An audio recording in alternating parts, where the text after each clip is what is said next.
آپ کے علماء نے اس آیت کو آیات متواترہ میں شمار کیا ہے۔ آیات متواترہ قرآن میں ان آیات کو کہا جاتا ہے، مثلا کسی حکم کے لیے کوئی آیت زمین پہ نازل ہوئی ہے تو بغیر کسی وقفے کے، فاصلے کے، توقف کے، ٹھہراؤ کے فوراً کسی دوسرے حکم کے لیے ایک اور آیت زمین پہ آ جائے تو اسی آیت کو کہتے ہیں آیت متواترہ۔ اتنی بات تھی۔ اگلی بات بچے کو یاد ہے، بھری پڑی ہے تفاسیر آل محمد۔ لکھا ہے آپ کے علماء نے کہ جب انما ولیکم اللہ ورسولہ والذین آمنوا الذین یقیمون الصلاۃ ویؤتون الزکاۃ وہم راکعون والی آیت نازل ہوئی تو سرکار مصطفیٰ نے مسجد نبوی کے ممبر پہ بیٹھ کر امت کو، رعیت کو، مسلمانوں کو آیت کے ترجمے سے، تفسیر سے، تشریح سے آگاہ فرما چکے۔ بولنا بھی ہے تو چند بندے، چند قبلہ بھی تشریف فرمائے اور اتنے سادات مومنین عزادار تشریف فرمائے، چند بندے آیت کا ترجمہ، تفسیر، تشریح سن کے، سمجھ کے مسجد نبوی کے کونے میں جا بیٹھے۔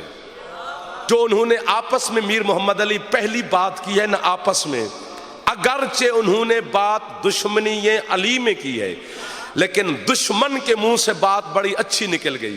وہ ایک دوسرے کو دیکھ کر کہتے ہیں یار اگر تو آیت کو مانتے ہیں تو پھر علی کی ولایت واجب ہے۔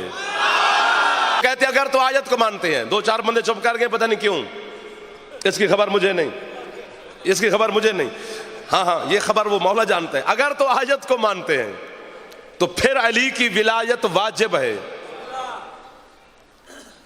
اور اگر علی کی ولایت کو نہیں مانتے تو پھر آیت کے منکر ہیں۔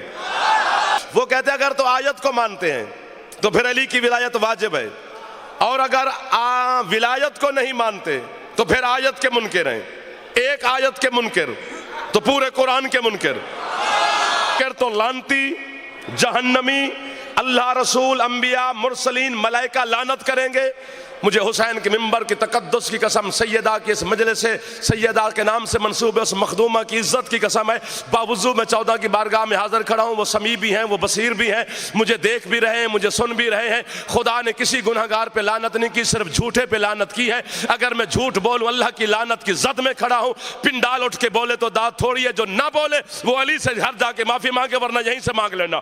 آخر یہ دل برداشتہ ہو گئے، پھیپھڑے جواب دے گئے، گردے کانپنے لگ گئے، دل ابکایاں لینے لگ گیا۔ ایک دوسرے کو دیکھ کر کہتے ہیں یار کون سا لوگوں کو پتہ چل جانا ہے کہ ہم نے علی کو مانا یا نہ مانا، بھئی کچھ ہو جائے ہم سے ولایت علی تسلیم نہیں ہوتی۔ اتنی قسمیں کھائی ہیں، شک کرنے والا جانے اور مولا جانے۔ یہ فیصلہ کر کے وہاں بیٹھے، فنزل الجبریل علی الارض، فوراً جبریل زمین پہ نازل ہوا۔ اس نے اپنے ملکوتی ہاتھ محمد کے قدموں پہ رکھ کر کہتے سرکار اللہ کہہ رہا ہے یعرفون نعمت اللہ ہے ثم ینکرونہا واکثرہم الکافرون۔ حبیب یہ جان کے، پہچان کے، سن کے، سمجھ کے پھر علی کو نہیں مانتے، یہ کافر ہو گئے۔ مولوی کو جا کر جعفر جتوئی کا پیغام دے، جو تو نے کرنا ہے میرا کر لے بھئی، اور بھی آگے کیا کر سکتا ہے، لیکن میں کیا کروں؟ تو مجھے کافر کہتا ہے، قرآن کسے کافر کہتا ہے؟